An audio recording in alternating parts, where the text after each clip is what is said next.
स्वागत है, मैं हूं भूपेश कोहली। उत्तर प्रदेश में योगी सरकार पार्ट 2 का शपथ ग्रहण शाम को लखनऊ के इकाना स्टेडियम में संपन्न हो गया। कुल 5 महिला विधायकों समेत 50 विधायकों ने मंत्री पद की शपथ ली। योगी आदित्यनाथ ने बतौर मुख्यमंत्री पद शपथ लेकर 2 बार सीएम बनने का नया रिकॉर्ड भी बना दिया। योगी सरकार में सिराथू से समाजवादी पार्टी उम्मीदवार पल्लवी पटेल से हारने के बावजूद केशव प्रसाद मौर्य को डेप्यूटी सीएम पद की शपथ दिलाई गई, जबकि लखनऊ कैंट से जीत हासिल कर विधायक बने ब्रजेश पाठक को भी डेप्यूटी सीएम बनाया गया।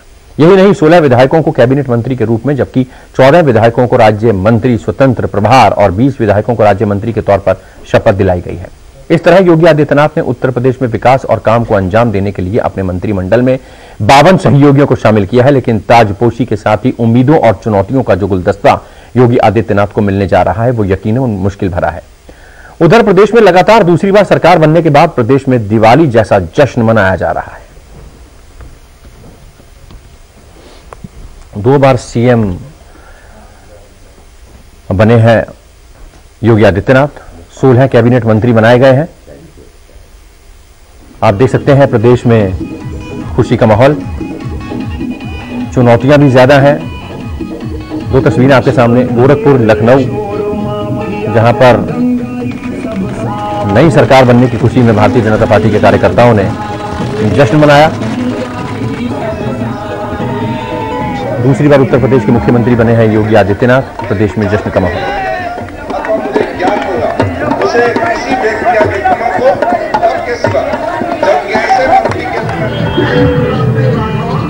उत्तर प्रदेश में 7 चरणों में 403 विधानसभा क्षेत्रों का चुनाव परिणाम 10 मार्च को घोषित हुआ था। इसमें भारतीय जनता पार्टी ने 255 सहयोगी, अपना दल सोनेलाल ने 12, निर्बल इंडियन शोषित हमारा आम दल निषाद ने 6 सीटों पर जीत हासिल की। पूर्ण बहुमत हासिल करने के बाद नई सरकार ने शुक्रवार शाम शपथ ग्रहण किया।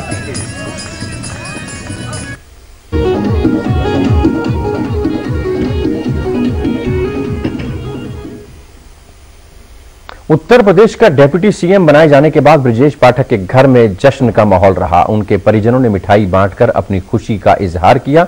57 साल के ब्रजेश पाठक उत्तर प्रदेश में एक प्रमुख ब्राह्मण चेहरा है। उन्होंने इस बार लखनऊ कैंट से चुनाव जीता। उन्हें 1,08,000 से भी ज्यादा वोट पड़े। उन्होंने अपने निकटतम प्रतिद्वंदी समाजवादी पार्टी के सुरेंद्र सिंह गांधी को 39,000 से भी ज्यादा वोटों से हराया था। पाठक पेशे से वकील हैं और पिछली योगी सरकार में कानून मंत्री थे। 2017 में वो बीएसपी छोड़कर भारतीय जनता पार्टी में शामिल हुए थे। तब उन्होंने लखनऊ सेंट्रल सीट से चुनाव जीता था। बीएसपी के टिकट पर वो 2004 से 2009 तक उन्नाव से सांसद भी रह चुके हैं। अरे हम लोग बहुत खुश हैं आज, उन्होंने बहुत अच्छा काम किया। आप बड़ी बहन है उनकी? नहीं, छोटी है, छोटी है। हाँ। खुशी हो रही है? बहुत खुशी हो रही है, बहुत खुशी हो रही है कि मामा जी डिप्टी सीएम बनेंगे और हम लोग को बहुत खुशी है। सारे लोग, हम लोग हरदोई से भागते हुए चले आए हैं, मल्लावा हरदोई से। जैसे ही पता चला हम लोग तुरंत भागते चले आए यहाँ पे। बहुत अच्छा लग रहा है। बहुत अच्छा लग रहा है। क्या लोगे उनसे? कुछ सीट देंगे, पार्टी देंगे तुम्हें? हाँ। कहाँ देंगे? वो नहीं पता। और माननीय विधायक जी को जो ये दिया हुआ है उससे पूरे प्रदेश की जनता में इतना हर्ष और उल्लास का विषय कि जिसका कोई बात ही नहीं है। माननीय योगी आदित्यनाथ जी ने जो विश्वास जताया उसको भाई साहब पूरा करेंगे, ये ऐसा हमारे युवाओं को विश्वास है। हम लोग बहुत खुश हैं, चारों तरफ खुशी का माहौल है। हमारे गृहनगर मल्लावा में भी सब लोग बहुत खुशी हैं, सब आतिशबाजी हो रहे, लड्डू बट रहे हैं, सब खुश हैं। बहुत बहुत बधाई। पूरे देश के मेरा निवेदन है, अनुरोध है, इसी तरीके से हमारी पार्टी आगे बढ़ते रहे। और ब्रजेश भैया वो नेता हैं जो आप लोगों ने भी देखा है, हर गरीब को, हर तबके के लिए अपना दरवाजा उनका खुला रहता है। आज उसी का नतीजा है कि ब्रजेश भैया को उप डिप्टी सीएम बनाया गया है। उनके कार्यशैली को देखा गया है कि वो किस तरीके से पब्लिक के बीच में बैठ करके कुर्सी डाल के सुबह 9 बजे उनका गेट खुलता है। बहुत अच्छा है। और जैसा कि हमें प्रदेश नेतृत्व, केंद्र नेतृत्व पर भरोसा था वही हुआ। और दादा डिप्टी सीएम बना के हम लोगों की बहुत सौभाग्य की बात, हम लोग बहुत पसंद है। ब्रजेश पाठक जिंदाबाद, जिंदाबाद, जिंदाबाद। माननीय ब्रजेश पाठक जी जो हैं बहुत ही जमीनी नेता हैं और उन्हीं ने जो है बहुत ही कैंट विधानसभा में मलिन बस्तियों में बहुत काम किया है। और हम लोग को बहुत खुशी है कि उनको उप मुख्यमंत्री बनाया गया है। और हम लोग बहुत खुश हैं आज के दिन की वो इस योग्य थे और उनको जो है ब्रजेश पाठक जी को ये पद जो दिया गया वो उसके योग्य थे। देखिए, आज हम लोगों के लिए बहुत खुशी का दिन है। उत्तर प्रदेश का हर भारतीय जनता पार्टी कार्यकर्ता और हर नौजवान, हर युवा चाहता था कि माननीय ब्रजेश पाठक जी इस पद को सुशोभित कर रहे। माननीय ब्रजेश पाठक जी को यह सम्मान दिया जाए। ब्रजेश पाठक जी हम लोगों के लिए कैंट विधानसभा का, मैं उत्तर कैंट विधानसभा के लिए बहुत कुछ करेंगे। आगे विश्वास हो गया ब्रजेश पाठक जी, जो कि हम लोगों के मध्य विधानसभा में उन्होंने एक एक गली में विकास कार्य किया था और पूरे उत्तर प्रदेश में लगातार ब्राह्मणों के लिए उन्होंने काम किया। ऐसा कर रहे हैं, बहुत बहुत बधाई हो। बहुत परिश्रम करके चुनाव के दौरान भी हमारी बातें जनता तक पहुंचाने में आपने हमारी मदद की है। आज उत्तर प्रदेश में फिर से भारतीय जनता पार्टी की सरकार की आदरणीय योगी आदित्यनाथ जी के नेतृत्व में दूसरी पारी प्रारंभ हुई है। माननीय प्रधानमंत्री श्री नरेंद्र मोदी जी के नेतृत्व में जो गरीब कल्याण का यज्ञ पूरे देश में चल रहा है और उत्तर प्रदेश में चल रहा था, उस यज्ञ को जारी रखेंगे, उसे और आगे और मजबूती से बढ़ाने का काम करेंगे। 2022 की यह दूसरी पारी जो हमारी है, लोक कल्याण संकल्प पत्र जो हमारा है, वह हमारा रोड मैप है। उसके आधार पर हम उत्तर प्रदेश की जनता की सेवा करेंगे, कार्यकर्ताओं के मान सम्मान में कमी नहीं आने देंगे। तीसरी बात मैं यह साथ में और जरूर कहना चाहूंगा कि 2024 में 75+ के संकल्प के साथ हम आगे बढ़ेंगे।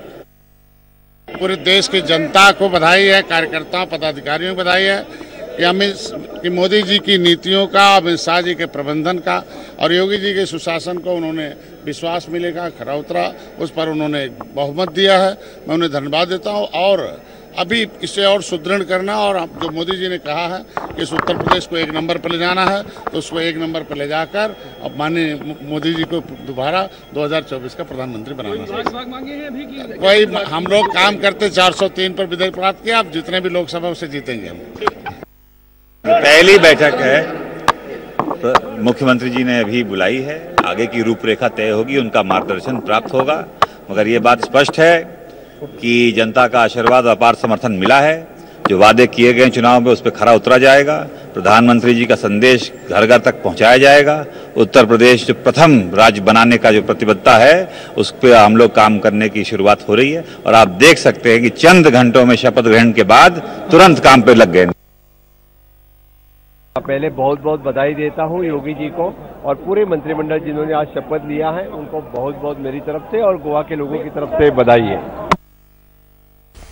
और लखनऊ के इकाना स्टेडियम में योगी आदित्यनाथ ने मुख्यमंत्री पद की शपथ ली और इस दौरान वहां किस तरह का उत्साह और योगी पार्ट 2 कैबिनेट में क्या कुछ नया देखने को मिला, देखिए सहारा समय संवाददाता आलोक गुप्ता की खास रिपोर्ट।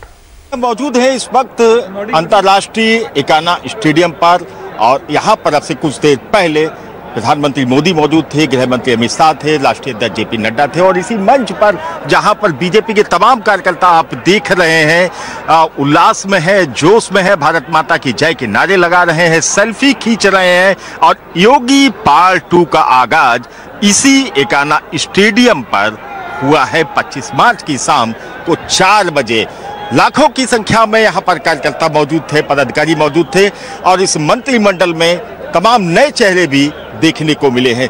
53 सदस्यीय मंत्रिमंडल है और इस मंत्रिमंडल में एक बार फिर से 2 डिप्टी सीएम को भी जगह दी गई है।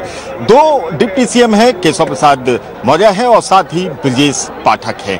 हमारे बाकी यार सहयोगी हैं, इनसे हम चर्चा करेंगे, लेकिन इससे पहले मैं आपको बता दूं कि इस कैबिनेट में कुल मुख्यमंत्री समेत 19 मंत्री हैं और 8 नए चेहरों को पहली बार मौका दिया गया है। जिन नए लोगों को मौका दिया गया है और इनके नामों के बारे में भी सहारा समय से पहले लगातार उनके नामों को चलाता रहा है, लोगों को बताता रहा है। बेबी रानी मौर्य जो कि उत्तराखंड की पूर्व राज्यपाल हैं, उनको कैबिनेट में स्थान दिया गया है। जयवीर सिंह जो फिरोजाबाद से आते हैं, मैनपुरी सीट से चुनाव जीत कर आए हैं, उनको भी कैबिनेट मंत्री बनाया गया है और इसके साथ ही राकेश सचान जो कानपुर देहात से हैं, आशीष पटेल अपना दल के जो कार्यवाहक राष्ट्रीय अध्यक्ष है, उनको जगह दी गई है और इसके अलावा अरविंद शर्मा जो रिटायर्ड IAS अफसर हैं, वो उनको कैबिनेट मंत्री बनाया गया है। योगेंद्र उपाध्याय नए चेहरे के तौर पर शामिल है और इसके साथ ही निषाद पार्टी के संजय निषाद को भी जगह दी गई है। एक बार फिर से दिखाएंगे कि शपथ ग्रहण समाप्त होने के काफी देर बाद का यह दृश्य है और जबकि जो बीजेपी के कार्यकर्ता हैं वो मंच पर आसीन हैं, सेल्फी खिंचवा रहे हैं और जो यहाँ पर बंधनवार की गई थी उसके ऊपर तस्वीर खिंचवा रहे हैं। जबरदस्त उत्साह देखने को मिला है। कुछ लोग और भी हैं यहाँ पर। आपसे मैं बात करता हूँ, आप कहाँ से हैं, ये क्या है? अयोध्या से हूँ और मैंने ये 370 आर्टिकल जब हटा था तो श्रीनगर लाल चौक पे हमने तिरंगा लहराया था। इस बार ये हमारी मांग है, ये मैंने अपने ब्लड से खून से लिखा है कि 2027 में तीसरी बार जब महाराज जी शपथ लें तो 2027 में अयोध्या के उम्मीदवार हों, ये हम लोगों की मांग है। बिल्कुल, देखिए योगी आदित्यनाथ का जो क्रेज है, लोग कह रहे हैं कि अब की बार जब 5 साल बाद का जो चुनाव होगा 2027 का, योगी आदित्यनाथ अयोध्या से चुनाव लड़ें। तो फिलहाल योगी पार्ट 2 का आगाज हो चुका है। जल्द ही मंत्रियों को उनके विभाग दे दिए जाएंगे। इसके साथ ही कैबिनेट की बैठक भी जल्द बुलाई जाएगी। हम बात करेंगे अपने सहयोगियों से। रजत, योगी पार्ट 2 में क्या चुनौतियां रहेंगी, क्या प्रमुख एजेंडे रहेंगे जिनको लेकर सरकार आगे बढ़ेगी? देखिए आलोक जी, जब योगी आदित्यनाथ को विधानमंडल दल का नेता चुना जाना था और उस समय सारे विधायक वहां मौजूद थे, खुद केंद्रीय गृह मंत्री अमित शाह वहां मौजूद थे और जो अमित शाह का उद्बोधन हुआ था, उन्होंने कहा था कि सुशासन और विकास के चलते ही उत्तर प्रदेश में एक बार जनता ने, उत्तर प्रदेश की जनता ने भाजपा सरकार को चुना है और योगी आदित्यनाथ दोबारा मुख्यमंत्री बनने जा रहे हैं। कहीं ना कहीं विकास के रास्ते पर ही कि जो काम रह गए हैं उन्हें पूरा करना है। और सबसे बड़ी बात थी कानून व्यवस्था की, जिसका जिक्र खुद गृह मंत्री अमित शाह ने किया था कि उत्तर प्रदेश की कानून व्यवस्था बेहतर हुई है, जिस वजह से यहाँ पर निवेश आना शुरू हुआ। ना उसके पहले जो इन्वेस्टर समिट मीट होती थी वो दिल्ली में हुआ करती थी, इस तरह के उनके बयान थे। तो सबसे बड़ी जो प्राथमिकता होगी, जिसे कायम भी रखना होगा, विकास के गति को और तेजी से आगे ले जाना होगा। तमाम योजनाएं ऐसी थी उत्तर प्रदेश सरकार की, केंद्र सरकार की, जिनमें उत्तर प्रदेश बहुत पिछले नंबर पे था। अगर आर्थिक दृष्टिकोण से देखा जाए तो उत्तर प्रदेश 9वें पायदान पे था और योगी सरकार उसे पिछले 5 सालों में दूसरे पायदान पर लेकर आ गए। तो निश्चित ही उत्तर प्रदेश को नंबर 1 बनाना है, ये योगी सरकार की प्राथमिकता में शामिल है। और उसके लिए चाहे विकास की बात हो, चाहे बेहतर कानून व्यवस्था देने की बात हो, बेहतर सुशासन देने की बात हो, ये सारी चीजें की जाएंगी और कुछ फैसले निश्चित ही पहली कैबिनेट में भी देखने को मिल सकते हैं। बिल्कुल, अब पहली कैबिनेट का इंतजार रहेगा। जब पहली कैबिनेट में तमाम सारे जो फैसले होंगे वो निकल कर आएंगे, चाहे वो किसानों को लेकर हो, चाहे वो महिलाओं को लेकर हो, चाहे वो युवाओं को लेकर हो, चाहे वो प्रदेश की बेहतरी को लेकर हो। अलमरा जी, कैबिनेट की जो पहली बैठक होगी, क्या उम्मीदें हैं आपको महिला वर्ग को लेकर और प्रदेश को लेकर? बिल्कुल, देखिए अगर महिलाओं की बात करें तो महिलाओं ने काफी उत्सुकता देखने को मिल रही है। और अगर हम वोट की बात करें तो महिलाओं ने बढ़ चढ़कर वोट दिया है।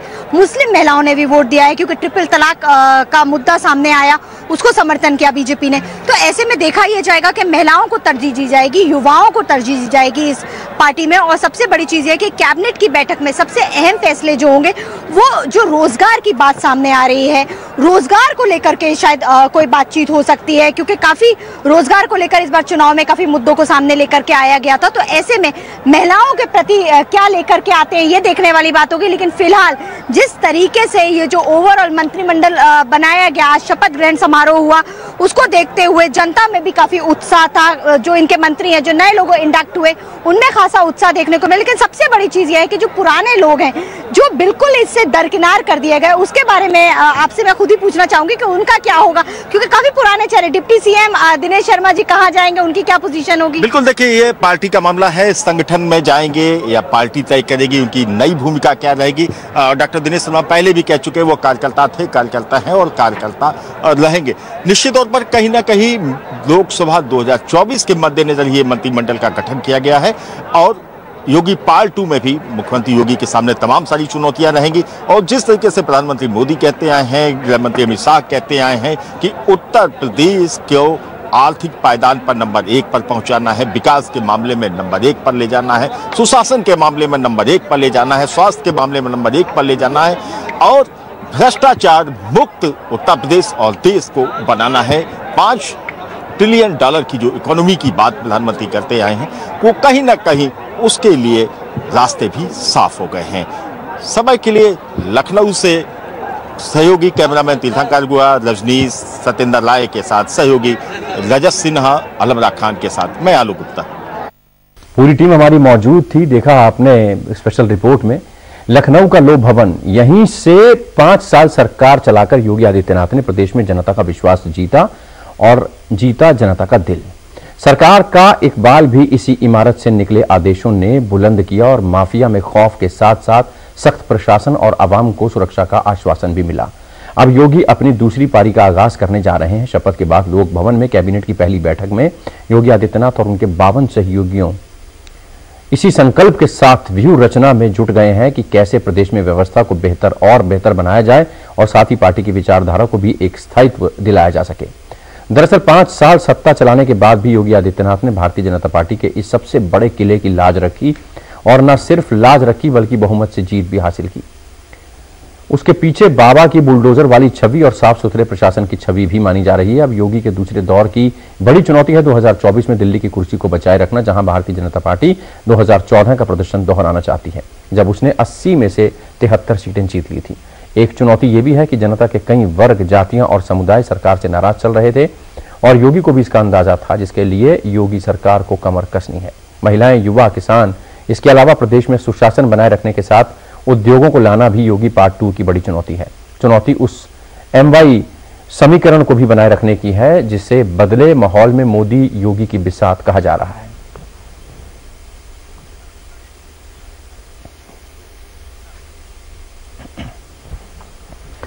और इसी पर आज बातचीत करने के लिए हमारे साथ मौजूद हैं डॉक्टर KB त्रिपाठी, कांग्रेस से नेता हैं।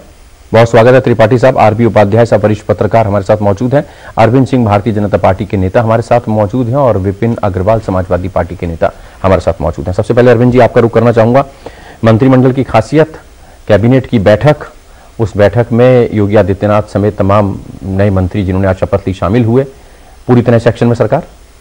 बिल्कुल, आपने देखा होगा शपथ ग्रहण के तुरंत बाद कैबिनेट की मीटिंग होने जा रही है और सरकार ने बिना विश्राम किए काम पे सरकार लग गई है। शपथ लिया नहीं कि कैबिनेट की बैठक हो रही है, एजेंडा तय हो रहा है और जनता ने आशीर्वाद दे दिया है। अब हमें जो हमने संकल्प पत्र में वादे किए हैं, हमें उसको पूरा करना है। भूपेश जी, मैं 2 लाइन और जोड़ूंगा साथ में।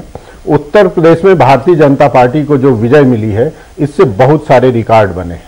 एक तो रिकॉर्ड ये बना है कि 3 दशकों बाद, लगभग 37 वर्षों बाद दूसरी बार सत्ता में आने वाली भारतीय जनता पार्टी ऐसी पार्टी हो गई है। योगी आदित्यनाथ जी उन चुनिंदा मुख्यमंत्रियों में शामिल हो गए हैं जिन्होंने दोबारा मुख्यमंत्री के रूप में शपथ लिया है और 2014 के बाद से जो भारतीय जनता पार्टी का विजय रथ चल रहा है वो अब निर्वाध रूप से जारी है। चाहे 14 हो या 2017 हो या 19 हो या 22 हो, जो भी चुनाव हुए हैं, लोकसभा के हो या राज्यों के चुनाव हो या स्थानीय निकायों के हो, सब में भारतीय जनता पार्टी को जनता का आशीर्वाद मिला है। अब हमें जन अपेक्षाओं के लिए दिन रात एक कर देना है। जनता ने हमें विश्वास दे दिया है। अब हम प्रधानमंत्री जी के उस नारे के अनुरूप जिसमें उन्होंने कहा है सबका साथ सबका विकास, पूरे प्रदेश के समग्र विकास के लिए आगे बढ़ रहे हैं। डॉक्टर KB त्रिपाठी, कांग्रेस के नेता प्रवक्ता हमारे साथ मौजूद हैं। आप किस तरीके से देखते हैं आज के मंत्रिमंडल को, भारतीय जनता पार्टी की इस जीत को और प्रदेश में जो नई सरकार बनी है उससे क्या उम्मीदें विपक्षी दलों को?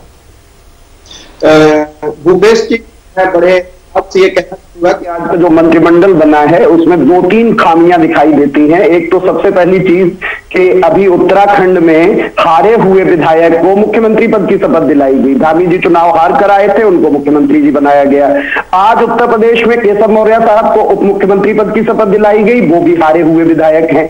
तो क्या भारतीय जनता पार्टी इतना विशाल जनादेश पाने के बाद भी हारे हुए लोगों को ही मुख्यमंत्री और उप मुख्यमंत्री बनाती रहेगी? दूसरी चीज मैं आपका ध्यान दिलाना चाहूंगा कि आज का जो मंत्रिमंडल बना है इसमें अधिकतम कानूनी तौर पर 60 मंत्री हो सकते हैं, 75 जिले हैं, कम से कम हर क्षेत्र का प्रतिनिधित्व होना चाहिए था। लेकिन चूंकि प्रधानमंत्री जी को 2024 में बनारस से अपनी हार दिखाई दे रही है, इसलिए बनारस से अकेले 4 मंत्री शपथ ले रहे हैं। क्षेत्रीय संतुलन का कोई ध्यान नहीं रखा गया है। आप जाति संतुलन बनाते रहिए, आप दावा करते रहिए। जैसा अभी हमारे साथी भाजपा प्रवक्ता अरविंद जी ने कहा कि सरकार तुरंत काम पर लग गई है। मैं कहना चाहूंगा अरविंद जी से बड़े सम्मान के साथ कि आपकी सरकार ऑलरेडी 10 दिन लेट है। 10 दिन तक आप शपथ ग्रहण और मंत्रिमंडल तय नहीं कर पा रहे थे, अंतर विरोध इतने ज्यादा चल रहे थे। अब दिल्ली की सरकार और लखनऊ की सरकार एक दिशा में काम नहीं कर पा रही है, इसीलिए उत्तर प्रदेश सरकार के मंत्रिमंडल में अपनी ताकत रखने के लिए जवाब दीजिए। बड़े गंभीर आरोप लगा दिए, 10 दिन सरकार लेट हो गई, हारे हुए आप विधायकों को मंत्री बना रहे हैं, कांग्रेस का जवाब दीजिए। देखिए, कुछ लोग ऐसे होते हैं जो निगेटिविटी में ही पैदा होते हैं, निगेटिविटी में ही जीते हैं और निगेटिविटी में ही प्रस्थान कर जाते हैं। इतना बड़ा जन आशीर्वाद मिला है भारतीय जनता पार्टी को, ये कांग्रेस को दिखाई नहीं दे रहा है। और कांग्रेस की स्थिति यह है कि न तो पक्ष के लायक तो ही नहीं है, विपक्ष में रहने लायक भी जनता ने नहीं छोड़ा है। मुझे लगता है कि आदमी आत्म अवलोकन करे और खुद के कमियों को कोई दूर करे तो वो बेहतर होगा।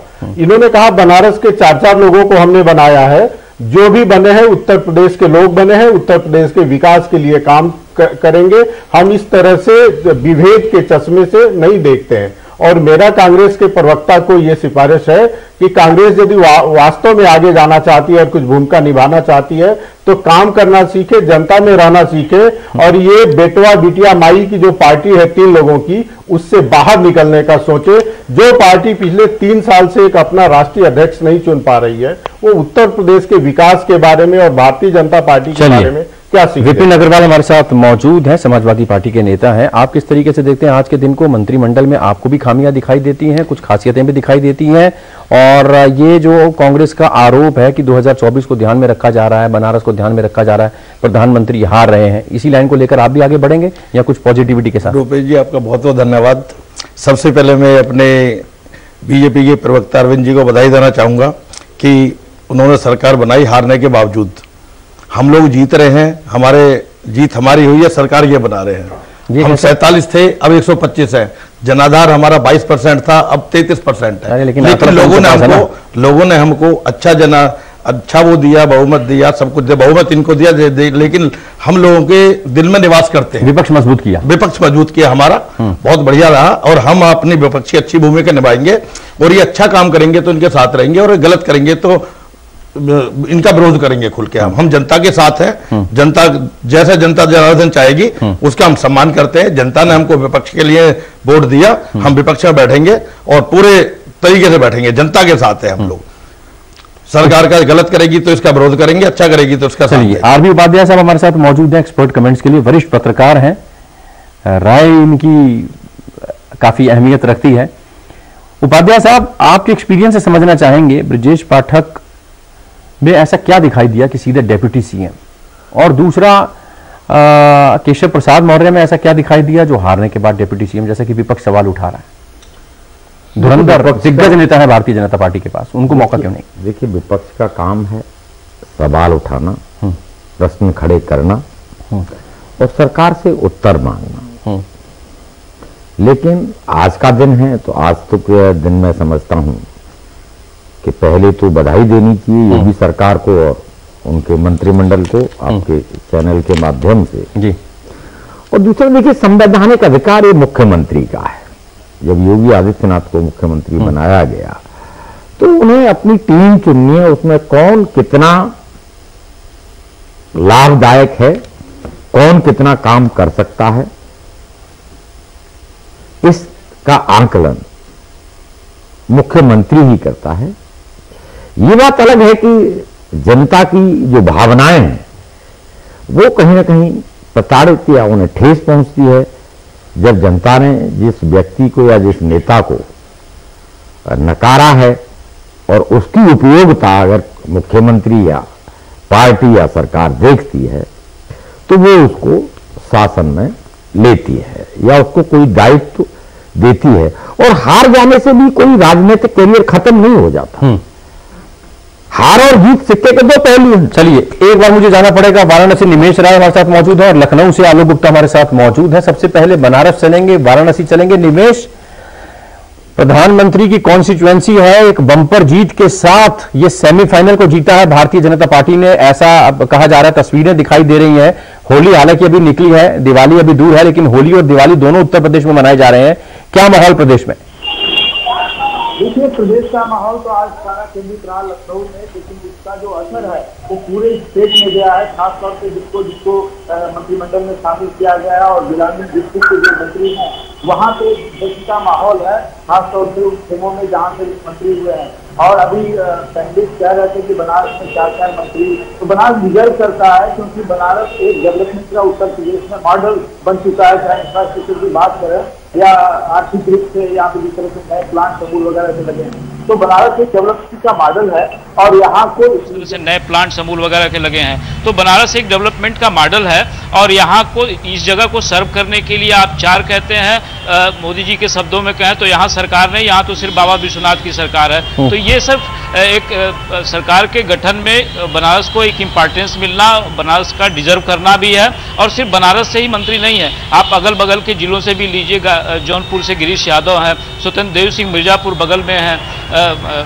गाजीपुर छोड़ दीजिए तो आप बलिया में दयाशंकर सिंह को देखेंगे, मऊ के आसपास की बात करें तो कैबिनेट मिनिस्टर AK शर्मा है। तो एक तरह से पूर्वांचल को जो उपेक्षित रहा है, गरीबी और पिछड़ेपन की तस्वीर अगर कहीं उत्तर प्रदेश में पेश की जाती थी तो पूर्वांचल की पेश की जाती थी। अब वहाँ पे इतना बड़ा इंफ्रास्ट्रक्चर का काम हो रहा है, रिंग रोड, हाईवेज और एक्सप्रेसवे का काम हो रहा है, तो इसको लेकर के मिनिस्टर्स की आवश्यकता है। 4 मंत्री बनारस से बनाए जाने पे कोई हाय तौबा नहीं होनी चाहिए, उनकी जिम्मेदारी तय होगी।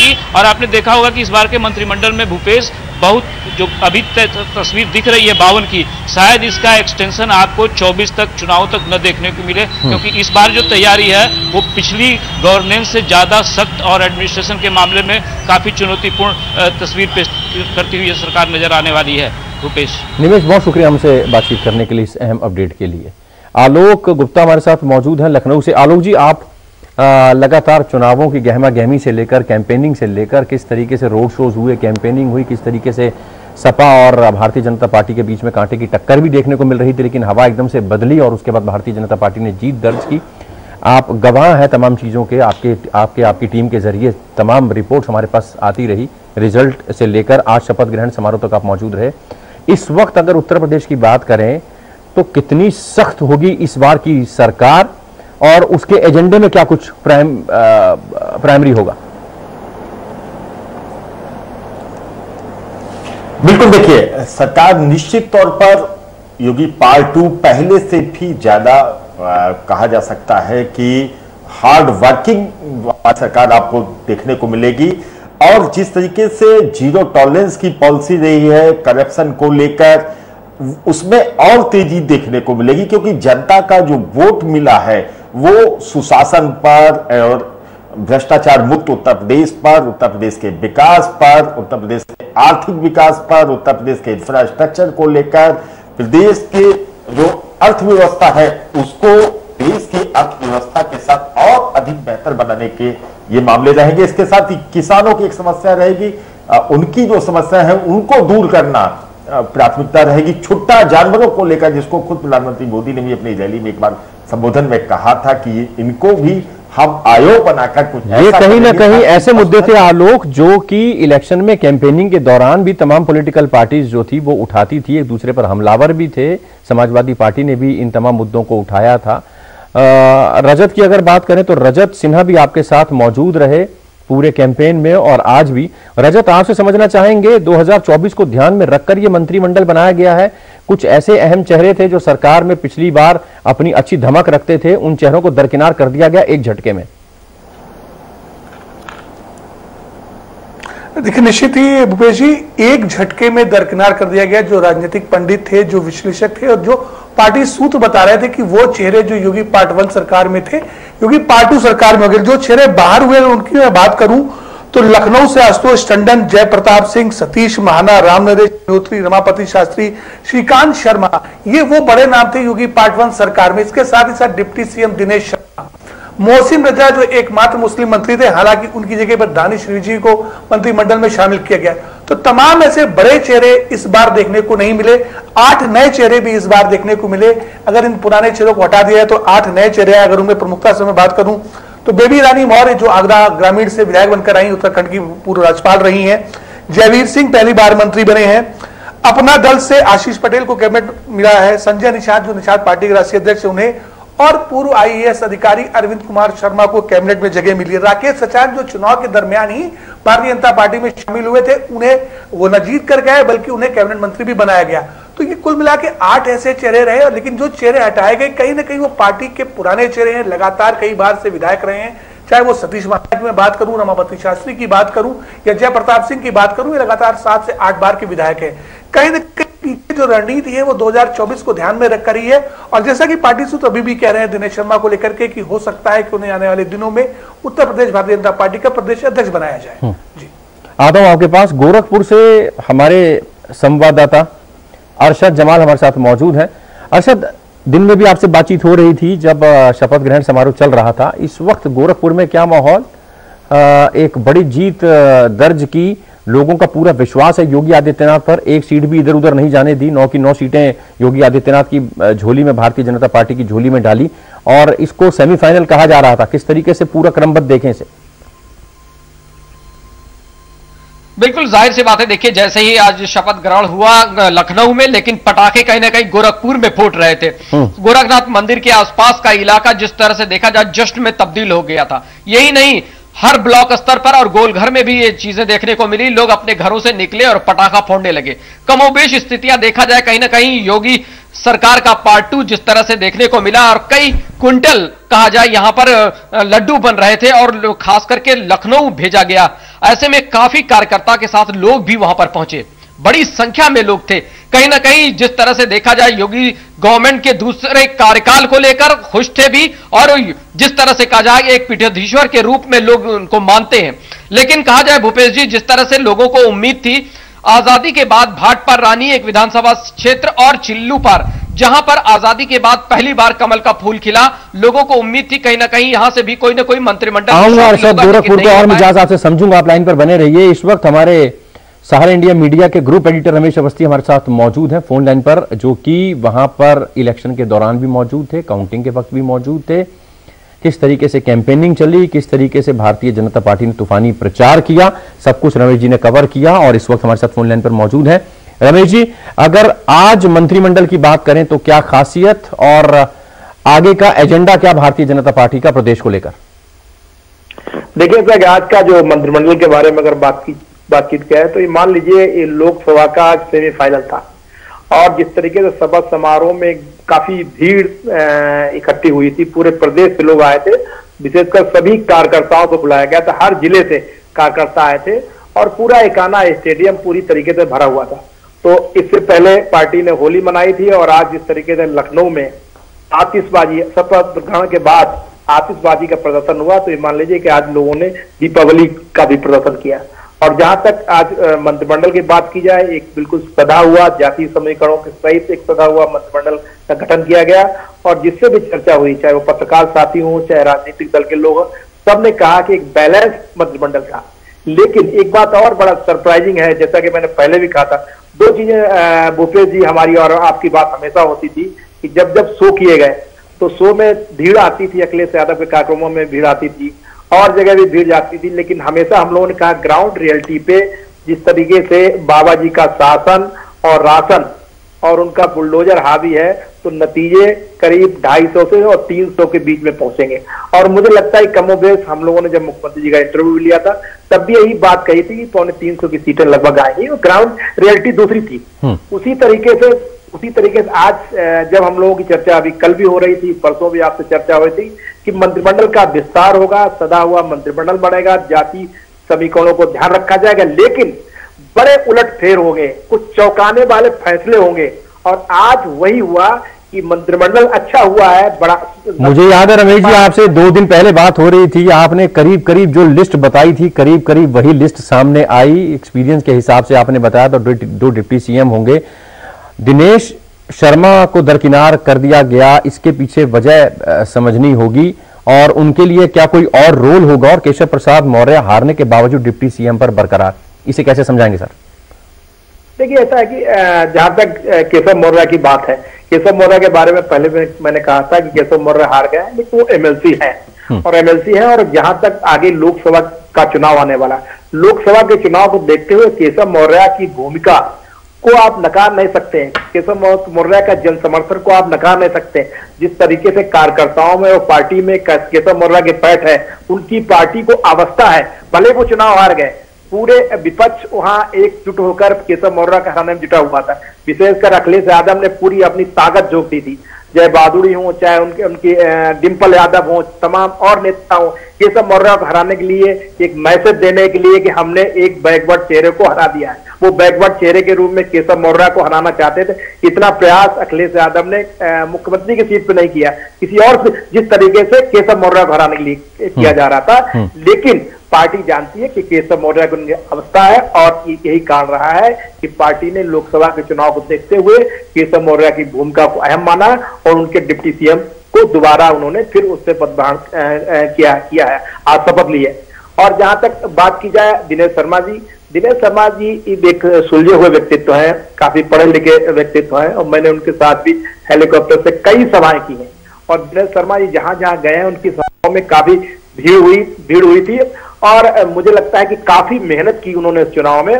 और इस चुनाव में अगर 350 सीटें लगभग गठबंधन की अगर आई हैं लगभग, तो आप मान लीजिए दिनेश शर्मा की भूमिका को आप नकार नहीं सकते। लेकिन ये पार्टी का फैसला है कि दिनेश शर्मा को वो किस भूमिका में रखते हैं।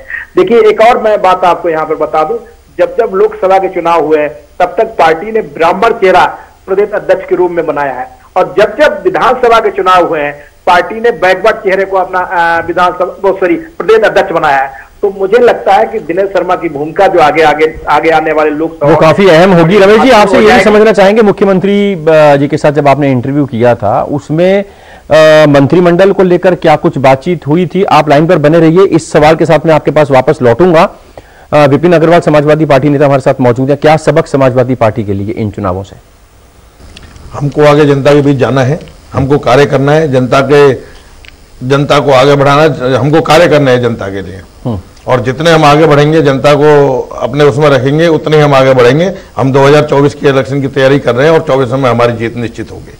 उपाध्याय साहब, कॉन्फिडेंट समाजवादी पार्टी अभी से जनता के मुद्दों को आगे बढ़ाना अभी भी हमारी जो दिक्कत हुई है ईवीएम की वजह से हुई है, हम नहीं हार रहे थे, ये हमको हराया गया है साजिश के तहत। चलिए अब तो हो गया, मंत्रिमंडल का विस्तार भी हो गया, शपथ भी हो गई, अब ईवीएम का रोना ठीक नहीं है। उपाध्याय साहब, देखिए विपक्ष है और विपक्ष को मैं समझता हूँ एक महत्वपूर्ण जिम्मेदारी जनता ने दी है। तो समाजवादी पार्टी की जिम्मेदारियां बढ़ जाती हैं कि वो जनता के मुद्दों के साथ सरकार पर दबाव बनाए।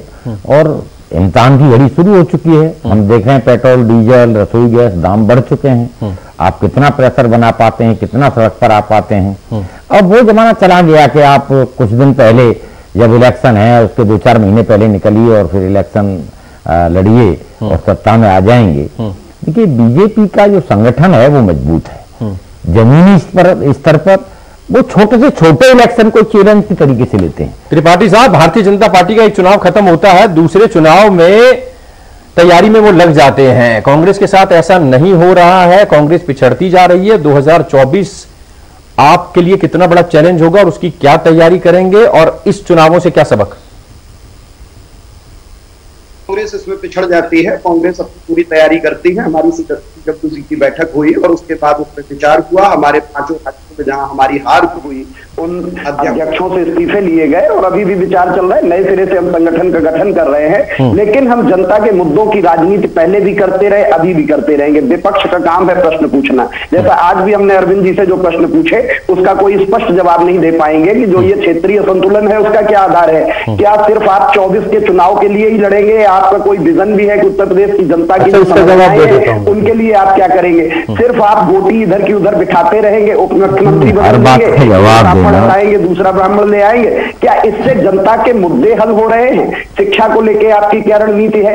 अगर जनता के मुद्दे हल नहीं हो रहे तो जनता इनको क्यों जिता रही है? और अगर आप जनता के हितों की बात करते हैं तो आपको दरकिनार क्यों कर रही है जनता? इसका जवाब आप दीजिए। क्यों नहीं जनता? इनसे सवाल लेता हूं। भूपेश जी, बिल्कुल मैं इसका जवाब दे रहा हूं। दरअसल कभी ऐसी स्थितियां होती हैं जब सरकारी एजेंसियों का फ्रंटल के तौर पर भारतीय जनता पार्टी जो यूज कर रही है, तमाम तरह के हथगंडे अपना रही है। आपने बिल्कुल सही कहा कि ये हमेशा चुनाव के लिए ही जीते हैं। मैं तो कहता हूं भारतीय जनता पार्टी चुनाव जीवी है, सत्ता जीवी है, विज्ञापन जीवी है। आज भी शपथ ग्रहण के विज्ञापन आप देखिए, सभी अखबारों के पहले पन्ने पे पूरे छपे हुए। पूरे उत्तर प्रदेश में 6,000 रुपए का सरकारी धन दिया गया कि ग्राम पंचायत, ब्लॉक पंचायत, जिला पंचायत, आप तहसील स्तर, जिला स्तर पे शपथ ग्रहण का। देखिए मैं जवाब, भूपेश जी मैं अपने कांग्रेसी मित्र का जवाब दे देता हूं। लोकतंत्र में एक बार जब चुनाव हो जाता है और जनता जो जनादेश दे देती है उसको स्वीकार करना चाहिए। मैं कई बार आपके स्टूडियो में दोहराया हूं कि भारतीय जनता पार्टी जितने वर्षों से शासन में है उससे ज्यादा वर्षों तक विपक्ष में हम रहे हैं। लेकिन जब भी जनता आदेश पहले हमें देती थी, जो जीतता था हम उसको बधाई देते थे और कोई टाल मटोल की नीति नहीं अपनाते थे।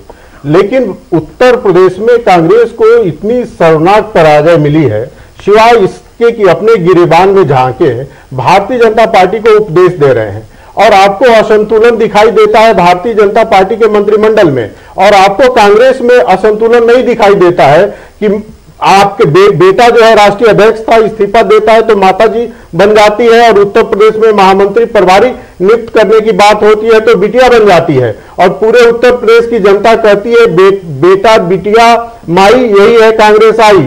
आपको अपने घर के अंदर असंतुलन नहीं दिखाई देता है और दुनिया में असंतुलन दिखाई देता है। चलिए और आप कहते हैं जनता ने हमें खाली जवाब दीजिए, आपके ऊपर आप पट्टी बांध ले और कहे बाहर अंधेरा है दिखाई नहीं दे रहा है, ये आपका दोष है मित्र, मेरा दोष नहीं है। जवाब अरविंद जी, हमारी पार्टी में पूरी तरह से लोकतंत्र है, सबकी बात सुनी जाती है। कौन सा लोकतंत्र है कि बेटे के बाद और मां के बाद बेटा आता है? जरा प्रधानमंत्री जी मुझे बताइए, ये कौन सा लोकतंत्र है कि देश के सबसे पुरानी पार्टी में सोनिया गांधी के अलावा, उनके परिवार के अलावा नेतृत्व करने लायक कोई व्यक्ति नहीं मिल पाता है?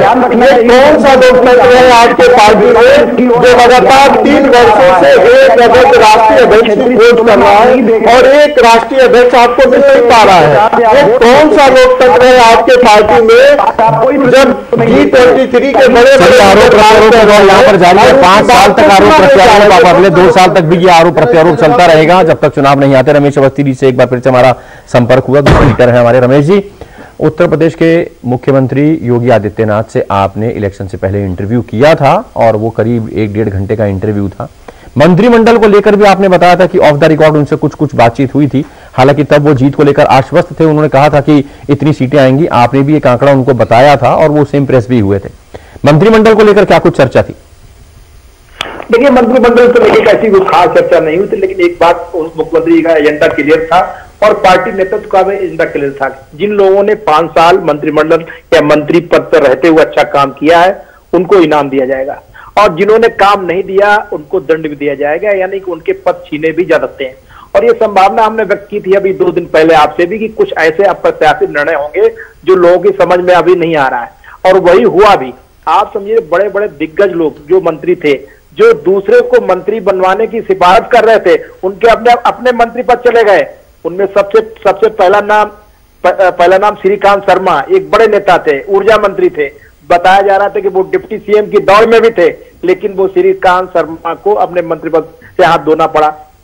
सतीश महाना जी बड़े नेता थे, लगभग 8 बार विधायक हो चुके हैं, एक बड़े दावेदार थे वो, उनको अपने मंत्री पद का हाथ धोना पड़ा। कारण कुछ भी हो वो अभी बाद में पता चलेंगे कि क्या कारण है उसके पीछे। आशुतोष टंडन जी, लालजी टंडन जी की विरासत के रूप में वो उन्हें चुनाव लड़ाया गया, उन्होंने चुनाव लड़ा लेकिन काम नहीं किया, प्रदेश में दौरे नहीं किए, लोगों को संतुष्ट नहीं कर पाए। अगर देखा जाए आशुतोष टंडन के यहाँ के भी लोग, उनके क्षेत्र के लोग ब्रजेश पाठक के यहाँ जाते थे या पार्टी संगठन में और मंत्रियों के पास जाते थे तो उनके प्रति भी जनता में असंतोष था, पार्टी में असंतोष था। बड़ा चेहरा थे, पार्टी के कैबिनेट मिनिस्टर थे और उनका पद लगभग तय माना जा रहा था, उनका नाम काट दिया गया। तो इस तरीके के आपको अगर डिटेल में अगर जाना चाहें तो आपको पता, भूपेश जी, सरप्राइज होगा, 22 मंत्रियों के टिकट काटे गए हैं, 22 मंत्रियों के, जिनमें कई नीलकंठ तिवारी प्रधानमंत्री के क्षेत्र के मंत्री थे, काफी पावरफुल मंत्री माने जाते थे, लेकिन उनको भी मंत्री पद से हाथ धोना पड़ा। जयप्रताप सिंह बड़े नेता थे, ठाकुरों के बड़े नेता नेता भी अपने क्षेत्र के बड़े नेता माने जाते थे, स्वास्थ्य मंत्री थे, लेकिन कोरोना काल में उन्होंने अच्छा काम नहीं किया, मंत्री पद से हाथ धोना पड़ा। तो ये तमाम ऐसे मंत्री थे जो 22 मंत्रियों के टिकट का, अतुल गर्ग स्वास्थ्य राज्य मंत्री थे, जब कोरोना कार्यकाल में लोग त्राई कर रहे थे, मुख्यमंत्री जी स्वयं निकले हुए थे फील्ड पर, स्वयं उनको कराना हुआ था। उस समय अतुल गर्ग ने फोन उठाना बंद कर दिया था लोगों के, तो उनको अपने मंत्री पद से हाथ धोना पड़ा। तो ऐसा नहीं है, अगर जिसने काम किया उसको इनाम मिला और जिसने काम नहीं किया उसको अपने मंत्री पद से हाथ धोना पड़ा। यही भारतीय जनता पार्टी है। यही कारण है कि जो ब्रजेश पाठक की बात आज हम कर रहे हैं कि उनको डिप्टी सीएम क्यों बनाया गया। ब्रजेश पाठक ने पार्टी में अपनी एक लोकप्रियता बनाई है, संगठन में उन्होंने काम किया है और एक जनप्रिय नेता के रूप में वो उभरे हैं। उनके यहाँ, उनके घर पर, उनके ऑफिस में हमेशा भीड़ रहती है, उन्होंने लोगों ने काम किया है, यही परसेप्शन उनका ऊपर गया है, जिसके कारण उनको इनाम मिला है और आज वो डिप्टी सीएम के रूप में उनको पार्टी ने बनाया है, लेकिन सरकार में वो डिप्टी सीएम के रूप में काम करेंगे। तो ये तमाम ये सब राजनीतिक चीजें हैं कि उन्होंने पद बदल दिया, पद काम की वजह से बदले गए हैं और मुझे लगता है कि एक बैलेंस मंत्रिमंडल है जो आगे प्रदेश में अच्छा कार्य करेगा। भूपेश, बहुत शुक्रिया हमसे बातचीत करने के लिए रमेश जी। ग्रुप एडिटर रमेश अवस्थी जो कि बता रहे थे कि कुछ पदों को बदला गया है और कुछ को संगठन में जगह दी जाएगी और कुछ का पत्ता इसलिए कट गया क्योंकि मुख्यमंत्री की नजर में उनका काम एवरेज, बिलो एवरेज था। आरबी उपाध्याय साहब, बहुत देर के बाद आपके पास आ रहा हूं माफी के साथ। फ्यूचर प्लानिंग अब भारतीय जनता पार्टी की क्या होगी? सबको पता 2024 अब सर पर है, सेमीफाइनल था। प्रदेश के लिए ज्यादा काम होगा कि 2024 के चुनावों को देखते हुए ज्यादा काम होगा? देखिए, काम तो 2024 को बिल्कुल मद्देनजर रखते हुए होगा, क्योंकि वो मिड टर्म एक एग्जाम है, उसमें पास होना जरूरी है। और एक प्री बोर्ड, देखिए एक दबाव, जबरदस्त दबाव है कि आप देखेंगे कि जहां 80 में से और 73 सीटें मतलब हमारे पास थी और यहां हम देखेंगे कि ये सीटें कम हुई हैं, वोट परसेंट घटा है।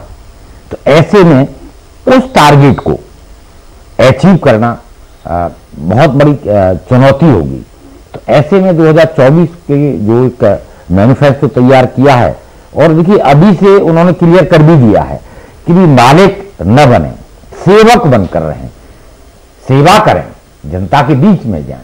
तो पूरी कोशिश होगी कि 2024 के मद्देनजर जो भी हम कर सकते हैं उससे पहले करें, पूरा दबाव रहेगा और उसी के नतीजा है।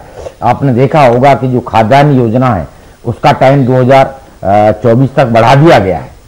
पहले ये था कि वो मार्च में खत्म हो जाएगी। तो अभी बहुत सारी योजनाएं और जो समस्याएं हैं किसानों की, छुट्टा जानवर की, महंगाई की, तो देखिए चुनौती बहुत है। योगी आदित्यनाथ जी को वो सब कुछ फील गुड वाला नहीं मिला है। आलोक गुप्ता हमारे साथ मौजूद है। आलोक जी, लखनऊ में आपने तमाम चीजों को देखा है और आज की कैबिनेट मीटिंग को भी आप समझ रहे हैं। प्रायोरिटी पहले दो काम जो योगी आदित्यनाथ स्पीड पर करना चाहेंगे? बिल्कुल, देखिए पहले दो काम जो उन्होंने संकल्प पत्र में जो अपने टॉप 10 जो प्रायोरिटीज हैं उनको लेकर मैं आपको बता दूं कि इस वक्त भी कैबिनेट की बैठक चल रही है और उस बैठक में अब से कुछ देर बाद जब वो खत्म होगी तो आपके सामने वो नतीजे भी आ जाएंगे कि सबसे पहला काम क्या किया। हालांकि इस पूरे चुनाव में विपक्ष ने दो मुद्दे ही प्रमुखता से उठाए थे। एक तो पुरानी पेंशन की बहाली की मांग थी और दूसरा छुट्टा जानवरों की समस्या थी। तो ये दोनों मुद्दों पर आएगा। इसके साथ ही मार्च तक प्रदेश में जो शासन और राशन की बात सामने आती है, मार्च तक शासन सरकार ने जो राशन देने की बात कही थी उसको आने वाले कुछ महीनों के लिए और भी एक्सटेंड किया जा सकता है। तो ये एक 3-4 प्रमुख मुद्दे हैं जो किसानों को लेकर भी कोई फैसला आज की कैबिनेट में आ सकता है। रजत, अगर अपोजिशन की बात करें तो कांग्रेस के नेता भी बैठे हैं हमारे साथ, समाजवादी पार्टी के नेता भी बैठे हैं। अपोजिशन की भूमिका कितनी होगी अगर उनको मजबूत होना है? क्योंकि आपका 2-2.5 दशक का एक्सपीरियंस है उत्तर प्रदेश में रिपोर्टिंग करते हुए। आपसे समझना चाहेंगे क्या सीख अपोजिशन को मिल रही है या लेनी चाहिए? देखिए, अगर अपोजिशन की बात करें तो उत्तर प्रदेश में वर्तमान हालात में यह कहना गलत नहीं होगा कि अपोजिशन के नाम पर केवल समाजवादी पार्टी बची है। अगर आप संख्या बल कर देखें तो कांग्रेस के मात्र 2 विधायक जीत कर आए हैं, बहुजन समाज पार्टी मात्र 1 विधायक जीत कर आया है। और जो ऐसी जानकारी मिल रही है, हालांकि कहना सत्य नहीं है, कि आने वाले समय में हो सकता है कि ये जो कांग्रेस के 2 विधायक, इनमें से 1 विधायक भारतीय जनता पार्टी में चला जाए, जो बहुजन समाज पार्टी का 1 विधायक है वो भारतीय जनता पार्टी में चला जाए। तो सवाल इस बात का है कि मैं ये देख रहा हूं कि 1989 के बाद से आप देखिए कांग्रेस लगातार रसातल में जारी है। चुनाव दर चुनाव कांग्रेस का संख्या बल कम होता जा रहा है। अगर 2012 के विधानसभा चुनाव की बात करूं मैं तो 28 विधायक कांग्रेस के जीत कर आते हैं। 2017 के विधानसभा चुनाव की बात करूं तो कांग्रेस के 7 विधायक जीत करके आते हैं और 2022 के विधानसभा चुनाव की बात करूं तो मात्र कांग्रेस के 2 विधायक जीत करके आते हैं। हालांकि बसपा की स्थिति इससे थोड़ी अलग रही है। ये पहला ऐसा चुनाव है जिसमें बसपा का वोट बैंक भी कम हुआ और सीट भी मात्र 1 मिली। कहीं ना कहीं जैसा आप कह रहे थे, हमारे ग्रुप एडिटर रमेश अवस्थी कह रहे थे कि केवल पहले से समय आने पर ही नहीं कि जब चीजें दिक्कतें प्रदेश में हो रही हैं, लोगों को परेशानी और इस समय विपक्षी दल बाहर आए और उसी समय आंदोलन करें, प्रदर्शन करें, जनता के साथ दिखे। ये प्रक्रिया निरंतर जारी रहनी चाहिए और प्रदेश की जनता बड़ी समझदार है मुझे लगता है, और वो जानती कि कौन उसके साथ किस मौके पर खड़ा होता है और कौन लगातार खड़ा होता है। शायद यही वजह है कि कांग्रेस लाख कोशिशों के बावजूद भी अभी तक खड़ी नहीं हो पाई। विपक्षी दलों के हालात बहुत से बदतर होते जा रहे हैं। हालांकि विपिन अग्रवाल ये कह रहे हैं कि समाजवादी पार्टी ये कह रही है कि हमको पिछली बार के मुकाबले सीटें ज्यादा मिली, वोट परसेंट ज्यादा मिला, लेकिन एक्सेप्टेंस का अभाव है। विपिन जी, वोट हमको मिली है, अब हम जनता के बीच जाएंगे। सबसे पहले इनका महंगाई का मुद्दा है। अब देखो 5 राज्यों में चुनाव हुआ, ये जीते, उसके बाद डीजल बढ़ाना, पेट्रोल बढ़ाना चालू कर दिया, लोया देखो कहां पहुंच गया। सबसे मेन महंगाई का मुद्दा है। अगर ये महंगाई को कंट्रोल नहीं करेंगे तो जनता इनको नकार देगी। बहुत मतलब महंगाई का बहुत बड़ा मुद्दा है। बेरोजगारी का मुद्दा है, रोजगार नहीं है, उद्योग नहीं लग पा रहे उत्तर प्रदेश में, जितने उद्योग लगने चाहिए नहीं लग पा रहे, बेरोजगारी बढ़ती जा रही है, लोगों की खाने की किल्लत होती जा रही है। जब तक ये सरकार उन पर ध्यान नहीं देगी तो समस्या रहेगी, इस पर ध्यान देना पड़ेगा। चलिए आऊंगा आपके पास। अरविंद जी हमारे साथ मौजूद है। अरविंद जी, भारतीय जनता पार्टी के फ्यूचर पीएम कैंडिडेट ने सीएम की शपथ ली है आज, अतिशयोक्ति तो नहीं है इसमें? देखिए भूपेश जी, हम भारतीय जनता पार्टी कार्यकर्ता हैं, हम इस तरह से नहीं सोचते हैं। नरेंद्र मोदी जी हमारे सर्वोच्च लीडर हैं। नरेंद्र मोदी जी ने भी शपथ ली थी गुजरात में मुख्यमंत्री की, और कुछ सालों के बाद प्रधानमंत्री बनाए गए, और जगह तो खाली होती है ना उनके नेतृत्व में, सालों के बाद ही सही, उनके नेतृत्व में और उनके मार्गदर्शन में हमारी जितनी भी राज्य सरकारें हैं बेहतरीन प्रदर्शन कर रही हैं, और उस प्रदर्शन को हम आगे बढ़ाएंगे। ये मोदी जी का आशीर्वाद और मार्गदर्शन ही है कि उत्तर प्रदेश में हम इतनी प्रचंड बहुमत से आप गोलमोल नहीं घुमाते? नहीं, मैं बिल्कुल गोलमोल, मैं सीधे बोल रहा हूं कि मोदी जी का मार्गदर्शन और योगी जी का मुख्यमंत्रित्व, तो ये 2 बड़े चीजें थी उत्तर प्रदेश में संगठन के साथ साथ, जिसके नाते हम इतना प्रचंड बहुमत प्राप्त किए हैं। और उपाध्याय जी अभी बोल रहे थे, उसमें एक चीज मैं करेक्ट करना चाहूंगा, सीटें हमारी जरूर कम हुई है, लेकिन भारतीय जनता पार्टी का उत्तर प्रदेश में वोट परसेंटेज नहीं घटा है, वोट परसेंटेज हमारा बढ़ा है, और हम हर चुनाव को हमेशा चुनौती के रूप में लेते हैं। आलोक जी आलोक जी, आपके एक्सपीरियंस के हिसाब से क्या लग रहा है? मेरे सवाल में कोई अतिशयोक्ति दिख रही है आपको? अगर सब कुछ भारतीय जनता पार्टी के फेवर में रहा, ठीक रहा, तो आज उत्तर प्रदेश में भारतीय जनता पार्टी के देश के भावी प्रधानमंत्री ने उत्तर प्रदेश के मुख्यमंत्री पद की शपथ ली है। देखिए, अब इसको मैं एक छोटे से आंकड़े से समझाता हूं। अभी जो बीजेपी की सरकार बनी है, पार्ट 2 में आ गए हैं, निश्चित तौर पर बहुत मजबूती के साथ सरकार काम करेगी, प्रदेश को विकास की दिशा में ले जाएगी, 5 ट्रिलियन डॉलर की इकोनॉमी बनेगी, देश की अर्थव्यवस्था बेहतर करने में उत्तर प्रदेश की भूमिका होगी। लेकिन वोट परसेंट करीब 41% भाजपा को मिला है।